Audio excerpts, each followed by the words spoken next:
Having said that, Mr. President, again, may I reiterate, I cannot forget the camaraderie I shared with Senator Trillanes. And may you, Mr. President, not him, but may you and our colleagues forgive me when I react this way, when I feel that I'm being intimidated. Because when you say that, ikaw nga umalis sa tabi ko, lalapitan kita dyan, it seems to say that you're a coward. No? And I'm here simply to discuss issues of national importance. And if he will indulge me, and effectively naman, Mr. President, nakat na yung momentum, so I'll just make these manifestations instead of additional questions. First, Mr. President, I think it is an insult on the committee for a member to present in the floor his individual assessment of witnesses shown in the committee until there is a committee report. For me, the proper procedure would be, with all due respect to Senator Trillanes, is to present the witness, allow him to testify, wait for your term, use the media if you want to say he's credible or not. Your opinions are always relevant, always asked for. Then find time to ask the committee to submit or manifest your observations. But to do it in the floor, it will appear na nag-aabogado tayo for or against a witness. And that was not my intention now to say na nag-aabogado ako against, but we have contrary views. So, secondly, Mr. President, I stood up to show that nothing has changed. Most of Mr. Matubato's testimony is hearsay. Those that are not hearsay are inconsistent to the point that will not be credible in court or in any legal proceedings, precisely because it goes into yung crime mismo. Thirdly, Mr. President, allow me to share you just a short story. Mr. President, there is this town of peace and amity. Nagkakasundo lahat ng tao doon. No? But once upon a time, medyo napikon yung isang residente, nagkalat siya ng mga rumors. Sabi niya, mass murderer to si ganito, pumapatay to si ganito, walang ganito si ganito. No? Lahat na ng sinabi, walang pruweba, at pag tinanong siya, sinasabi lang. Importante, dapat malaman natin. Ang problema, kinalat na bago inimbestigahan. When he found out it's not true, pumunta siya sa pare para mangumpisal. Tinanggap ng pare yung kanyang pagkumpisal, pero ito po ang binigay sa kanyang penance. This is not an original story, but I forgot who I heard it from. But I learned from it from my childhood and I kept to it, Mr. President. So ang ginawa po nung pare, sabi sa kanya, may unan ka ba sa bahay? Yes, sir. Yung unan mo ba, balihibo ng manok o balihibo ba ng ibon ang nandun? Oo. Kunin mo. Aakyat tayo ng bundok. Umakyat sila sa pinakamataas na bundok. Sa pinakamataas na bundok, sinabi niya nung pare, eto penance mo. Pakawalan mo lahat ng balihibo. All the feathers inside the pillow. Let it go and let the wind blow it. So, nilaslas po niya.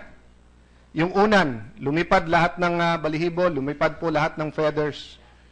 Susunod na sinabi ng pare. So sabi niya, Father, am I now forgiven? So, not yet. Go and fetch all those feathers. Kunin mo lahat ng balihibo na yon. Sabi po niya, Sir, posible naman yon. Nagkalat na sa gubat, sa dagat, sa bayan. No? Sabi niya, well, my son, I hope you learned your lesson. Pag nagkalat kayo ng akusasyon,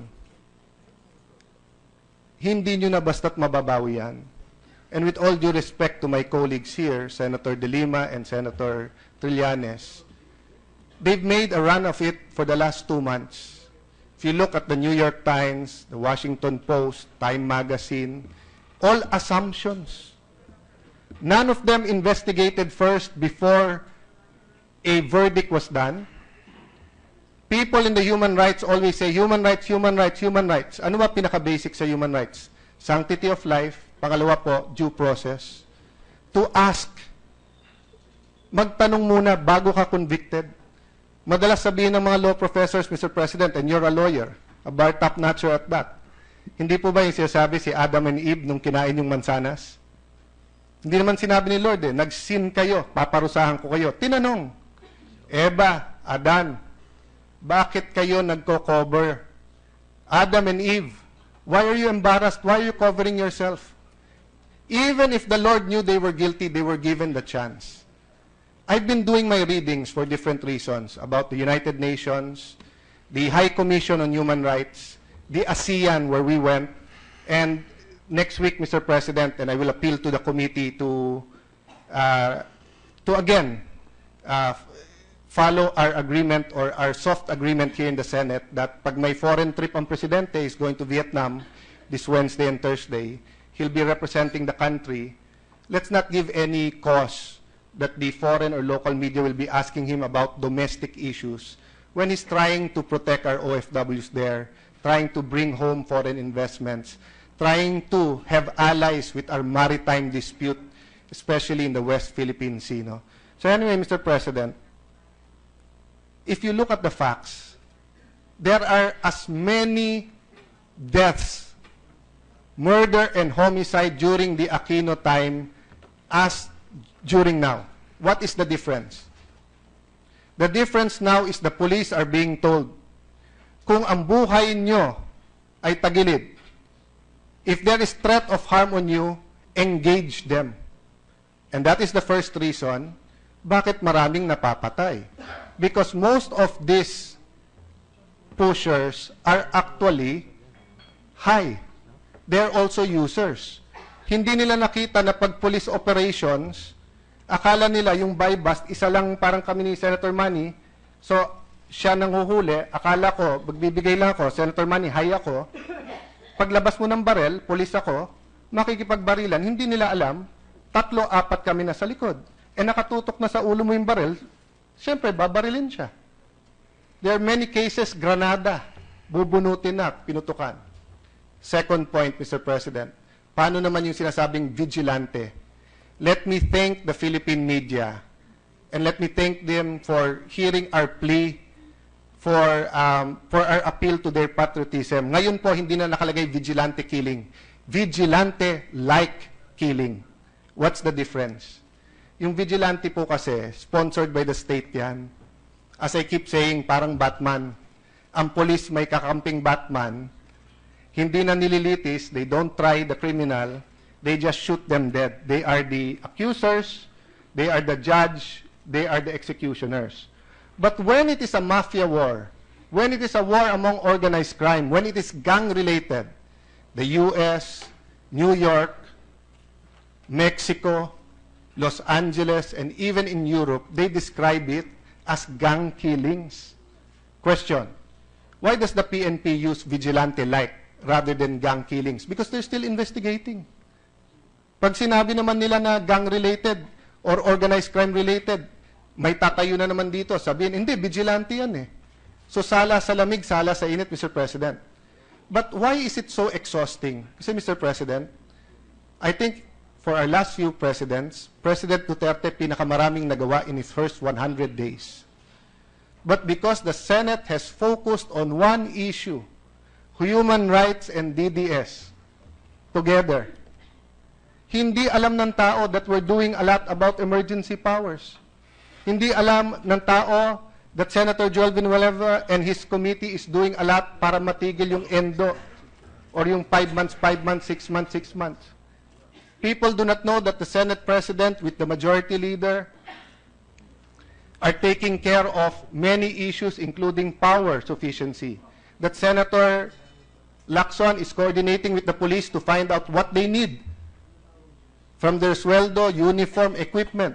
That Senator Loren is having her budget hearings to make sure that this will be the first Duterte budget because it's now an Aquino budget. Because that's the reality. Our media and our people want controversy, like controversy. That's what sells papers.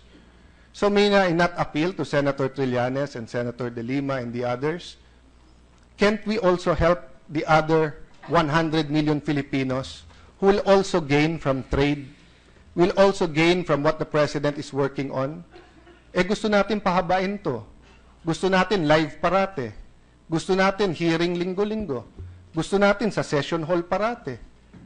Hindi naman nagsasuffer si President Duterte. Because whatever we give him, 1 milyon ang problema niya. Pero yung OFWs natin nagsasuffer. Stock market natin nagsasuffer. Mga industriya natin nagsasuffer. So, Mr. President, let me end in that appeal. I can talk for the rest of the day. We can debate consistent, inconsistent. Meron na naman mga witnesses daw na gustong i-present, di ba? O sige, di dun sa isang committee, pagbigyan naman natin ibang committees at pagbigyan naman natin ibang issues. Let me end with this, Mr. President. Wala pa ngang 100 days ang ating Pangulo. Kay President Aquino noon, halos 100% ang support. Si Senator Enrile, kalaban ng mga Aquino, 100% ang support. Ang honeymoon period ni President Aquino natigil 2013 after the election, nung nagkaroon ng Napoles issue. But for 3 years, everyone made an effort to support and help. Am I saying no, let's not criticize? Pwede naman.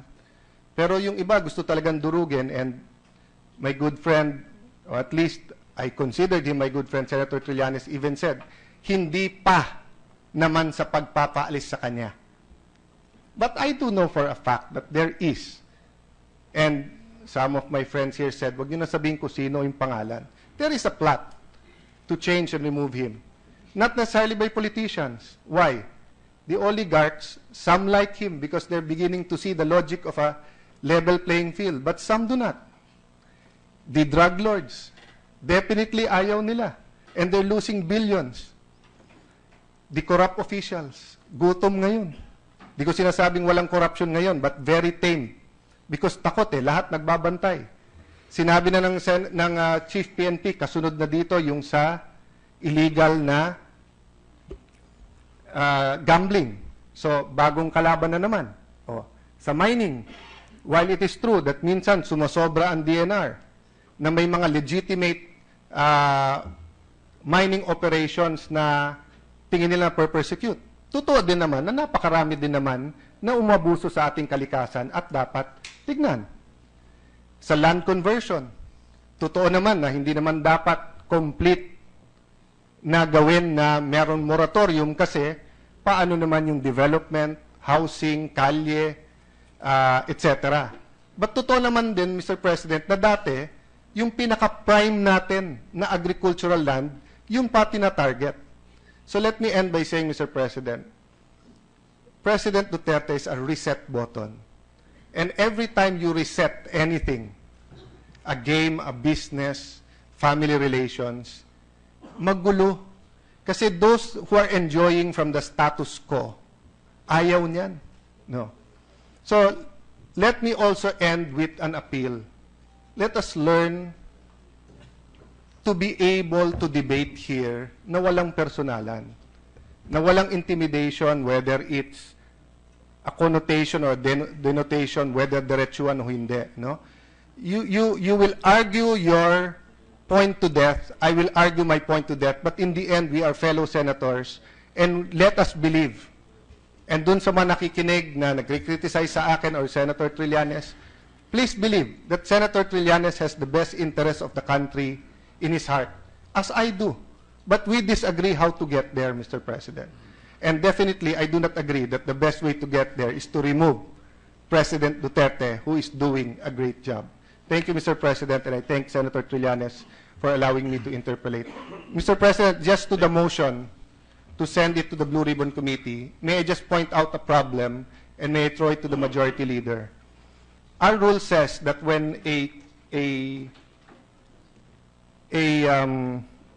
topic is already given to a committee, it stays there.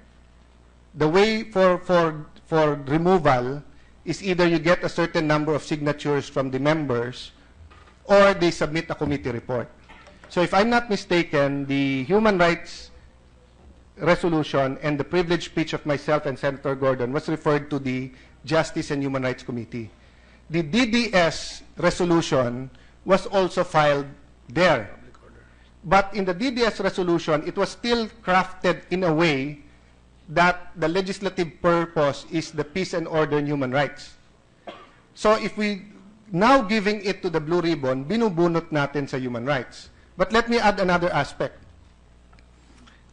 Senator Trillanes stated today that baka mass murderer ang Pangulo. And I'm saying in concept, I will not read the transcript, no, but he was saying, we have to investigate dito kasi paano kung mass murderer? The proper venue for that investigation will be in the House of Representatives. Because if a committee starts investigating that now, you're investigating the president, we will be the judges later on in the impeachment process.